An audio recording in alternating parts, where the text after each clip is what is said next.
Hello everyone, in today's video we are going to see one more video of English. So let's start. देखिए ये यहाँ पे ना बहुत सिंपल सेंटेंस दिए गए हैं. नॉर्मली ये सेंटेंसेस हम बोलते हैं बट इन हिंदी कैसे इसे इंग्लिश में बोलना है. मान लीजिए अगर आपको कुछ बोलना है, जैसे बोला गया है the holy books of the Hindus is the Bhagwat Gita. मान लीजिए आपको बोलना है हिंदुओं की सबसे पवित्र किताब होती है भगवत गीता, तो अब उसे आप इंग्लिश में कैसे बोलोगे. तो ये यहाँ पे बहुत इजी तरीके से दिया गया है. पहले तो देखिए दिया गया है fill in the blanks with the words from the brackets. यानी फिल इन द ब्लैंक्स कोई फॉर्म होता है तो हम बोलते हैं फिल अप कर दो, ठीक है. और जैसे भरना होता है ना तो बोलते हैं ये लो फॉर्म भर दो, तो हम क्या बोलते हैं ये फॉर्म लो फिल अप कर दो, ठीक है. इंग्लिश में ऐसे बोलोगे.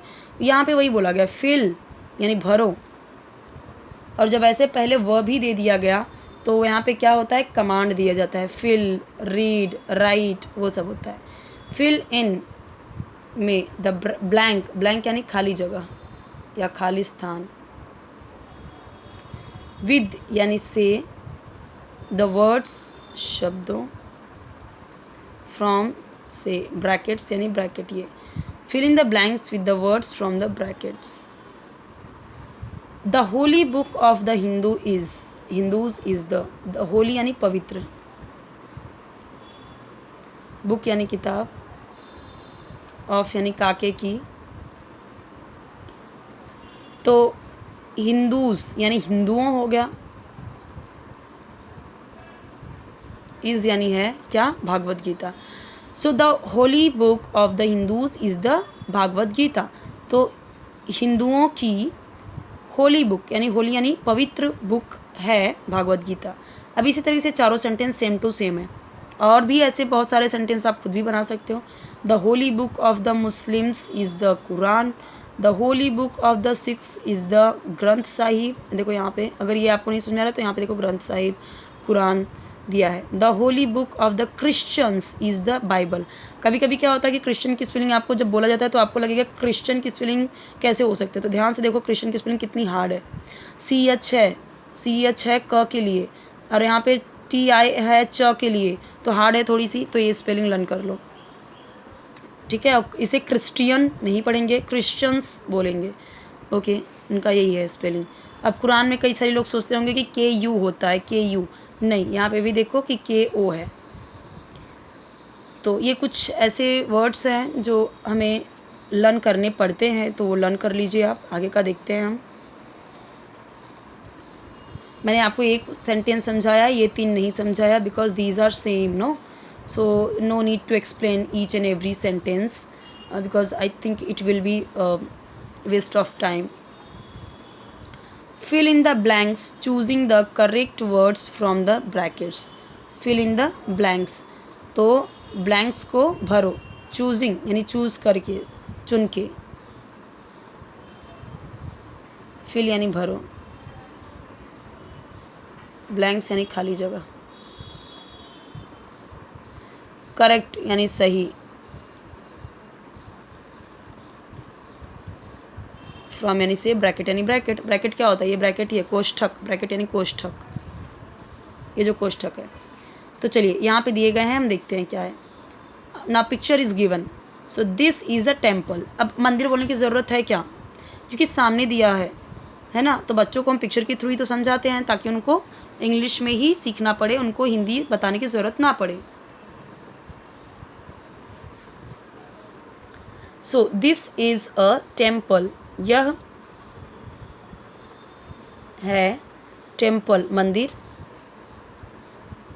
इट यानी यह है द प्लेस स्थान. ऑफ यानी काके की, वर्शिप यानी पूजा.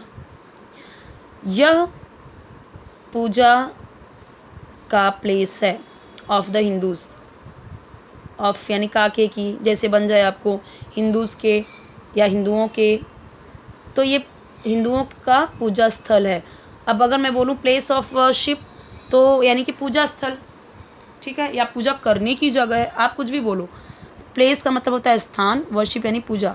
तो प्लेस ऑफ वर्शिप यानी पूजा पाठ की जगह है, पूजा स्थल है या पूजा करने की जगह है.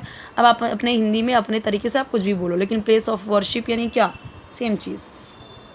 Now see everything is each and every sentences are same. यहाँ पे हमने देखा कि सेम था, अब यहाँ पे भी सेम है। दिस इज़ अ चर्च, ये चर्च है। It is the place of worship of the Christians. सिर्फ यहाँ चेंज हो रहा है, फर्स्ट एंड सेकेंड चेंज हो रहा है, मतलब फर्स्ट एंड लास्ट चेंज हो रहा है, बाकी सब है वही। तो ये भी वही हो गया कि यह चर्च है, यह क्रिश्चियन के वर्शिप का प्लेस है। दिस इज़ अ मॉस्क, मस्जिद को क्या बोलते हैं? मॉस्क। मैं यहाँ पे लिख नहीं रही हूँ क्योंकि सामने सामने दिया हुआ है तो लिखने की ज़रूरत नहीं है। मॉस्क यानी मस्जिद, चर्च यानी ये चर्च, टेम्पल यानी टेम्पल। ओके, इंग्लिश में ही लर्न करो। So it is the place of worship of the Muslims, यह मुस्लिमों के वर्शिप की प्लेस है। This is a gurudwara, it is the place of worship of the Sikhs. यहाँ पे देख लीजिए, इसको सब कुछ सेम है। ये देखिए, हमने एक देख लिया, समझ लिया, बाकी सब भी समझ लिया। अब यहाँ पे एक चीज़ ध्यान देना है कि जब एक की बात की जा रही है तो इज़ यूज़ हुआ है, आर भी इसी के लिए यूज़ होता है। आर का भी मतलब है होता है, इज़ का भी मतलब है होता है। लेकिन जब आपका सब्जेक्ट है ही, शी, इट, सिंगुलर, तब हम यूज़ करेंगे क्या? Is. When your subjects are we, you, they, plural, then we will use are. Okay, तो हमने यहाँ पे ये समझ लिया। नेक्स्ट देखते हैं अभी क्या है। ओके, ये बच्चे ने कलर किया है तो क्लियर नहीं दिख रहा है। यहाँ पे दिया हुआ है, आई डोंट नो क्या दिया हुआ है, do not run I think है, डोंट रन या कुछ और होगा। Be kind to all living things, सभी लिविंग थिंग्स के लिए। लिविंग थिंग्स का मतलब क्या होता है? सजीव। लिविंग थिंग्स का मतलब जो सजीव हैं, जो जिंदा चीज़ें हैं। सभी लिविंग थिंग्स के लिए काइंड रहो, दयालु रहो। लव एंड रिस्पेक्ट एवरीवन, हर किसी को लव एंड रिस्पेक्ट दो। ये हो गया। आगे देखते हैं। डू दीज थिंग्स, ये चीज़ें करो। जैसे मान लो कि बच्चे बैठे हुए हैं और हमें कुछ काम करवाना है, हमने सामने रख दिया तो बोला डू दीज थिंग्स। डू यानी करो।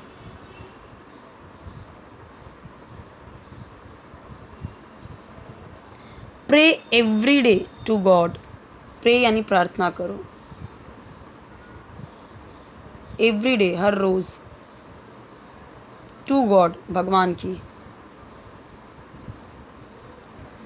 ट्राई एंड, कोशिश करो। And have a fix time, fixed यानी पक्का, निश्चित। फॉर यानी के लिए,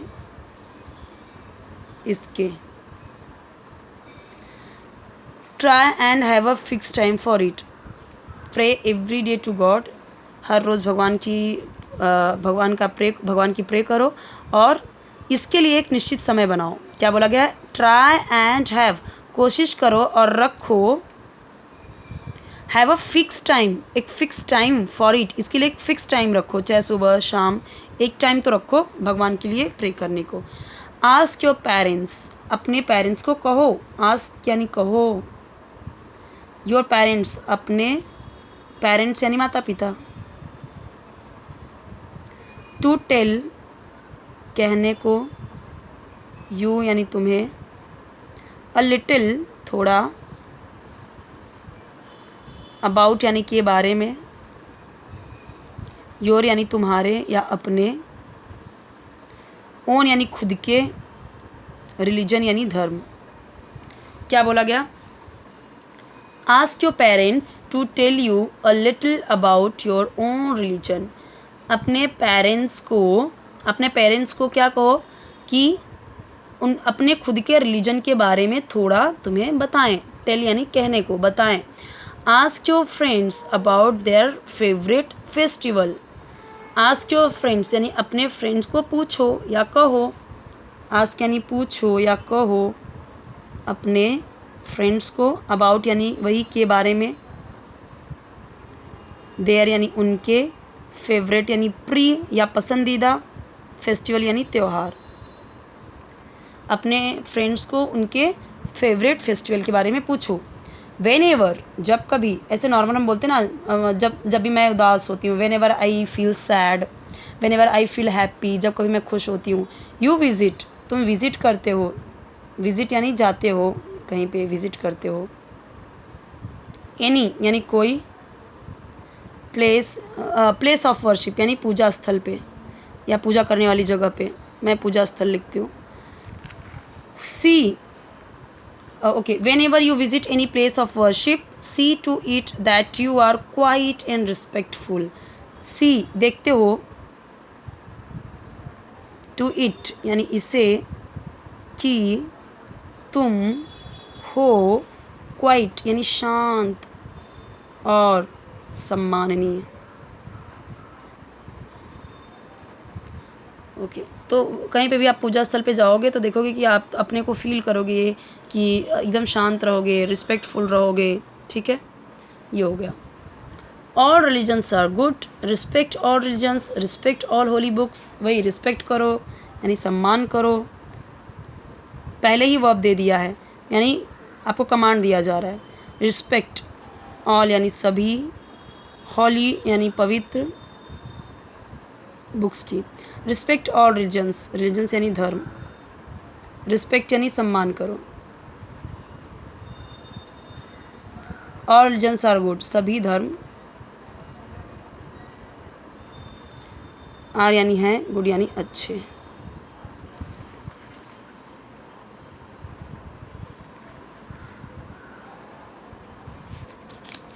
यहाँ पे हमारा ये भी कंप्लीट होता है। नेक्स्ट देखेंगे हम, नेक्स्ट वीडियो देखेंगे नेक्स्ट में। Okay, if you have any doubt ask me in comment section, और कोई भी वीडियो चाहिए आप कमेंट में बताइए।